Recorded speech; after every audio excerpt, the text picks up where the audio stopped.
Part 3 की starting में grandma जब अयान की ऐसी कंडीशन देखती हैं तो उन्हें बहुत ही ज़्यादा दुख होता है। वो अपने आप को छुड़ाकर अयान के पास आती हैं और वो अयान से कहती हैं, अयान तुम्हारे लेग्स कहाँ पर हैं। देन वो उन तीनों पर गुस्सा करते हुए कहती है, क्या तुम लोग अब सेटिस्फाई हो अयान को ऐसी कंडीशन में देखकर? क्या तुम लोग अब खुश हो? जिस पर वो तीनों कुछ भी नहीं कह पाती। तभी रो कहती है, अयान एग्जैक्टली वहाँ पर हुआ क्या था? आई एम सॉरी गाइस अगर मैंने अयान की सिस्टर का नाम गलत ले लिया हो तो, बिकॉज मुझे याद नहीं कि इसका क्या नाम था। मुझे एडिटिंग किए हुए 1 महीने से भी ज़्यादा टाइम हो गया है, दैट्स वाई मुझे कुछ लोगों के नाम में अभी कन्फ्यूजन है। अयान उन सबसे कहता है, क्या तुम लोग जानते हो कि मैं इतने सालों तक जेल में कैसे रहा था?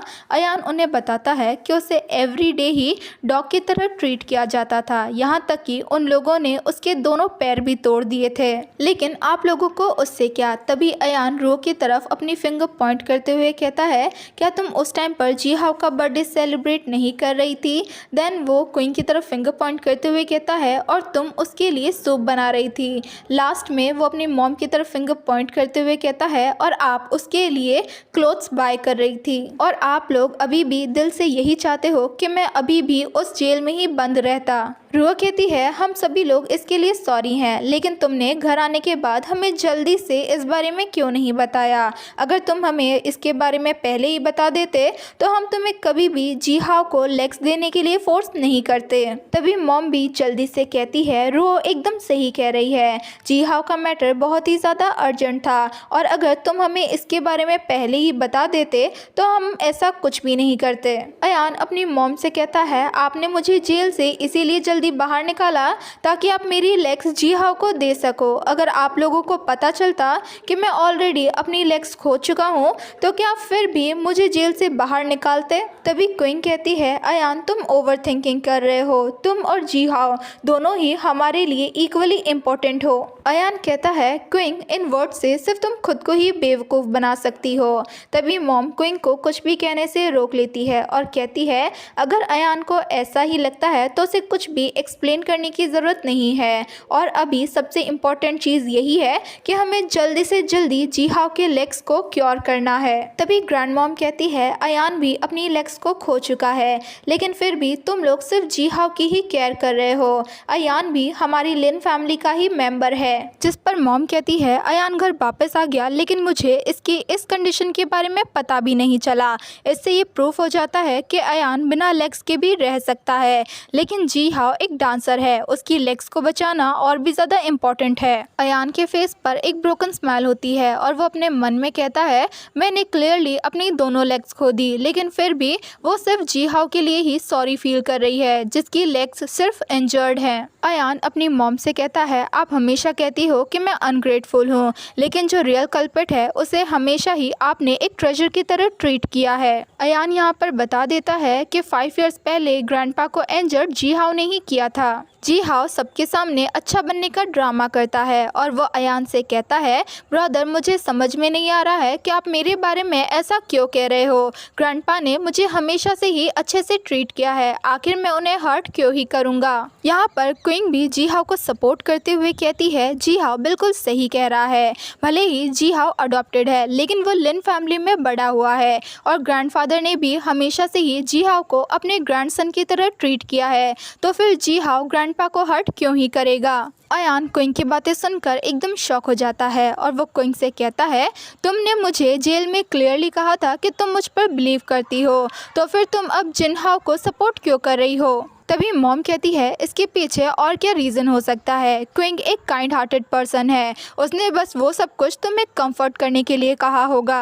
क्विंग अयान को बताती है, मुझे डर था कहीं तुम सैड ना हो जाओ, इसीलिए मैंने वो सब कुछ कहा था और वैसे भी तुम्हारे खिलाफ सॉलिड एविडेंस है। जिस चाय के कप से ग्रैंडपा को पॉइजन दिया गया था वो तुमने ही बनाया था और फिर भी तुम ये चाहते हो कि मैं तुम्हारे लिए झूठ बोलूँ और जी हाउ को फ्रेम करूँ। अयान क्विंग से कहता है, तुम अभी अभी भी यही सोचती हो कि मैं जी हाओ को फ्रेम करना चाहता हूँ। देन हमें जी हाओ के इविल फेस को दिखाया जाता है, जहाँ पर वो अपने मन में कहता है, जो यान जब तक उस ओल्ड मैन को होश नहीं आ जाता तब तक इस लाइफ में तुम्हें इसी ब्लेम के साथ रहना होगा। और ऐसा ही होता है, सभी लोग अयान को ही कल्प्रिट समझ रहे थे और इन सब से जी हाओ एकदम रिलैक्स होता है, बिकॉज उसे बिलीव था कि ग्रैंडपा को इतनी जल्दी होश नहीं आएगा। दूसरी तरफ हमें ग्रैंडपा को दिखाया जाता है जिनके साथ नर्स होती है और वो उनका ख्याल रख रही होती है। तभी अचानक से ग्रैंडपा होश में आ जाते हैं और वह नर्स का अटेंशन अपनी तरफ करने की कोशिश करते हैं। दूसरी तरफ रो अयान से कहती है, अयान ग्रैंडपा के मैटर को 5 साल बीत चुके हैं, लेकिन फिर भी तुम अभी भी जिन हाओ को फ्रेम क्यों करना चाहते हो? आखिर तुम कब जिन हाओ के अगेंस्ट अपने प्रीजस्टिस को छोड़ोगे? जिन हाओ तुम्हारा ब्रदर है। तभी अयान गुस्से में रो से कहता है कि तुम लोगों ने कभी भी मेरे प्रीजस्टिस को जी हाओ के अगेंस्ट जाने दिया, लेकिन तुम लोगों ने हमेशा अपने प्रीजस्टिस को मेरे अगेंस्ट जाने दिया है।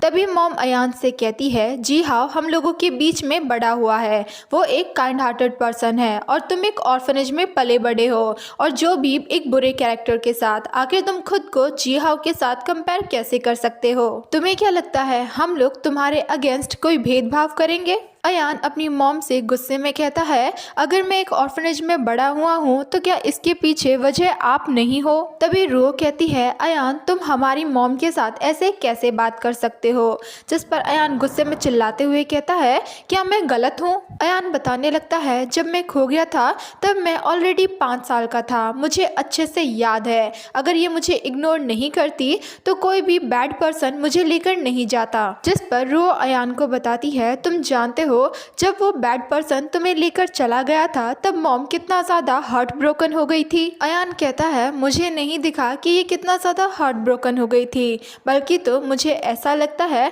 अगर मैं लिन फैमिली में नहीं होता तो ये काफी बेटर होता। अब अयान की ये सारी बातें सुनकर मॉम को बहुत ही ज्यादा गुस्सा आ जाता है और वो अयान को एक जोरदार स्लैप कर देती है और वो गुस्से में अयान को एक अनग्रेटफुल सन कह देती है। जिस पर अयान भी गुस्से में कह देता है, आप मेरी मदर हो, क्या आपको अभी भी ये याद है कि आप मेरी मदर हो? आपने अपने दिल से जिन हाओ के लिए मुझे पर्सनली जेल भेज दिया और अब आपने मुझे जेल से बाहर इसीलिए निकाला है ताकि आप मेरी लेग्स को जिन हाओ के लेग्स के साथ रिप्लेस कर सको।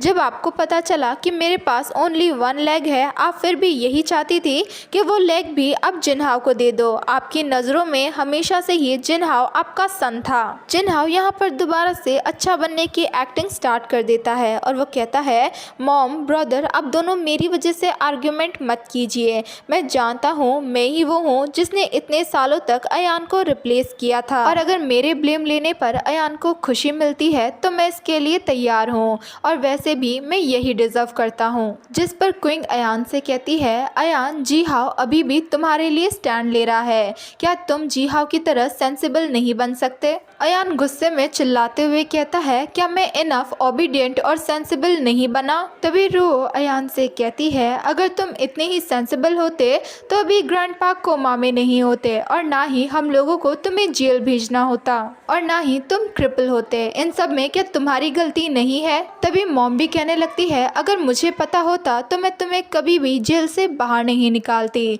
और तुम जैसा चाइल्ड होना लिन फैमिली का मिसफॉर्च्यून है। अपनी मॉम की ये सारी बातें सुनकर अयान जोर जोर से पागलों की तरह हंसने लगता है। क्विंग जब अयान को इस तरीके से हंसता हुआ देखती है तो वो अयान से कहती है, तुम्हें क्या हुआ है? अयान उन लोगों की तरफ गुस्से में देखता है और कहता है, तुम सभी लोग कितने हिपोक्रिटिकल हो, क्या तुम लोगों ने मुझसे बेग नहीं किया था ताकि मैं लिन फैमिली में वापस आ जाऊं? और वो लिन फैमिली की बुराई करते हुए कहने लगता है कि लिन फैमिली काफ़ी कोल्ड ब्लडेड और रूटलेस है और वो गुस्से में चिल्लाते हुए कहता है, क्या तुम लोगों को लगता है कि मैं लिन फैमिली में वापस आना चाहता था? अब ये सब सुनकर मॉम को भी गुस्सा आ जाता है और वो भी अयान पर चिल्लाते हुए कहती है, मैं देख रही हूँ कि तुम्हें इन 5 सालों के अंदर भी अपनी गलती का रियलाइजेशन नहीं हुआ है। मैं तुम्हें दोबारा से जेल भेज दूंगी जब तक कि तुम्हें अपनी गलती का रियलाइजेशन नहीं हो जाता। देन तुम्हें अच्छे से अपनी गलती का रियलाइजेशन हो जाएगा। अब ये सब कुछ देखकर तो जिनहाओ बहुत ही ज़्यादा खुश हो रहा होता है। तभी मॉम के कहने पर गार्ड्स आकर अयान को पकड़ लेते हैं। ग्रैंडमा अयान को उन गार्ड से छुड़ाने की कोशिश करती है, लेकिन अफसोस वो अयान को नहीं छुड़ा पाती। तभी अयान ग्रैंडमा से कहता है, ग्रैंडमा मुझे इन्हें ले जाने दो, और वैसे भी उस जेल में रहना इस रूटलेस लिन फैमिली में रहने से बेटर है। अब ये सब सुनकर तो मॉम को और भी ज़्यादा गुस्सा आ जाता है और वो गार्ड से अयान को वापस ले जाने के लिए कहती है। तभी वहाँ पर ग्रैंडपा जाते हैं और वो उन सभी को रुकने के लिए कहते हैं। ग्रैंडपा उस हॉस्पिटल रूम के अंदर आते हैं और उन्हें देखकर सभी लोग एकदम शॉक हो जाते हैं, इंक्लूडिंग जिनहाओ भी। जिनहाओ को तो डर लग रहा था कहीं उसका सच सबके सामने ना आ जाए। मॉम ग्रैंडपा से कहती है, डैड आप बात कर सकते हो। अयान जब ग्रैंडपा को देखता है तो वो शॉक होने के साथ साथ बहुत ही ज़्यादा खुश भी होता है। रो आंट वू से कहती है, आंट वू आपने हमें पहले से क्यों नहीं बताया कि ग्रैंडपा को होश आ चुका है और वो हॉस्पिटल आने वाले हैं। जिस पर आंट वू कहती है, जैसे ही ओल्ड मास्टर को होश आया तो वो सेकंड यंग मास्टर को देखने के लिए बहुत ही ज़्यादा एक्साइटेड थे, इसीलिए मैं उन्हें यहाँ पर लेकर आ गई। अब ग्रैंडमा रोते हुए ग्रैंडपा से कहती है, ओल्ड मैन अच्छा हुआ कि आपको होश आ गया। अब आप खुद देखिए कि आपके कोमा में जाने के बाद इन सभी लोगों ने अयान के साथ क्या किया है। ये कहकर ग्रैंडमा बहुत ही बुरी तरीके से रोने लगती है। देन ग्रैंडपा अयान की लेग्स की तरफ देखते हैं जो कि टूट चुकी थी। अब अयान की ऐसी कंडीशन को देखकर ग्रैंडपा को बहुत ही बुरा लगता है और वो रोना स्टार्ट कर देते हैं। तभी ग्रैंडपा गुस्से में जिनहाओ की तरफ देखने लगते हैं, जिसे देखकर जिनहाओ डरने लगता है कहीं उसका साथ सबके सामने ना आ जाए। जिनहाओ अपने मन में कहता है, तुम्हें अभी भी होश आ गया। ग्रैंडपा जिनहाओ के बारे में सबको सच बताना चाहते थे, लेकिन अफसोस वो कुछ भी नहीं कह पाते। तभी मॉम ग्रैंडपा से कहती है, डैड आप क्या कहना चाहते हो। तभी सब लोग नोटिस करते हैं ग्रैंडपा जिनहाओ की तरफ ही इशारा कर रहे हैं, जिस पर रो ग्रैंडपा से कहती है, ग्रैंडपा क्या आपने जिनहाओ को मिस किया, मैं आपको उसे देखने के लिए लेकर जाती हूँ। जैसे ही रो ग्रैंडपा को लेने के लिए आगे बढ़ती है तो ग्रैंडपा अपनी व्हीलचेयर को पकड़ लेते हैं और ग्रैंडपा डर की वजह से पैनिक करने लगते हैं। क्विंग ग्रैंडपा से कहती है, ग्रैंडपा ये जिनहाओ है, क्या आपको ये याद नहीं। ग्रैंडपा इतना ज़्यादा पैनिक करना स्टार्ट कर देते हैं कि वो वहीं पर बेहोश हो जाते हैं, जिसे देखकर सभी लोग ग्रैंडपा को लेकर उस हॉस्पिटल रूम से चले जाते हैं। वहाँ पर रो होती है जो कि अयान से कहती है, अयान तुम्हारी वजह से 5 साल पहले ग्रैंडपा फेंट हो गए थे और जब उन्हें होश आया है दोबारा तुम्हारी ही वजह से ग्रैंडपा दोबारा से फेंट हो गए हैं। अयान रो से कहता है उसने ग्रैंडपा को हर्ट नहीं किया है, रो उसे लेकर जाए ग्रैंडपा को देखने के लिए। जिस पर रो को गुस्सा आता है और वो अयान को स्लैप करते हुए कहती है, आज के दिन अभी भी तुम मुझसे आर्ग्यूमेंट कर रहे हो। ये कहकर रो भी उस रूम से चली जाती है। अब अयान क्विंग से रिक्वेस्ट करने लगता है और वो क्विंग से कहता है,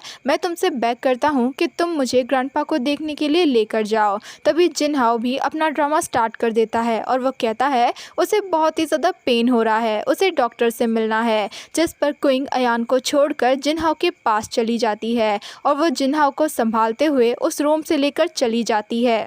अयान जब ये देखता है कि अब उस रूम में कोई भी नहीं है तो वो खुद से ही ग्रैंडपा के पास जाने की कोशिश करता है। इसी बीच वो स्ट्रेचर से भी नीचे गिर जाता है। अयान काफ़ी मुश्किल से अपनी आर्टिफिशियल लेग्स के पास पहुंचता है और जैसे ही वो उनके पास पहुंचता है वो फेंट हो जाता है और इसी के साथ पार्ट 3 यहीं पर ख़त्म होता है। Thanks for watching.